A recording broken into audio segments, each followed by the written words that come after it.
ವೀರ ಮದಕರಿ ಆಳುತ್ತಲಿರಲು ಹೈದರಾಲಿಯು ಯುದ್ಧಕ್ಕೆ ಬರಲು ಕೋಟೆ ಜನಗಳ ರಕ್ಷಿಸುತ್ತಿರಲು ಸತತ ದಾಳಿಯು ವ್ಯರ್ಥವಾಗಲು ವೈರಿ ಚಿಂತೆಯಲ್ಲಿ ಬಸವಳಿದ ದಾರಿಗಾಣದೆ ಮುಂತಾದ ಕನ್ನಡ ನಾಡಿನ ವೀರರಮಣಿಯ ಗಂಡು ಭೂಮಿಯ ವೀರನಾದಿಯ ಚರಿತೆಯ ನಾನು ಹಾಡುವೆ.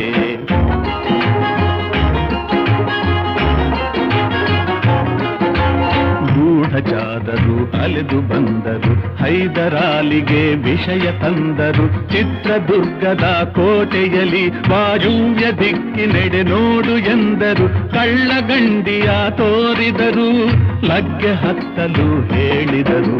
ಕನ್ನಡ ನಾಡಿನ ವೀರರಮಣಿಯ ಗಂಡು ಭೂಮಿಯ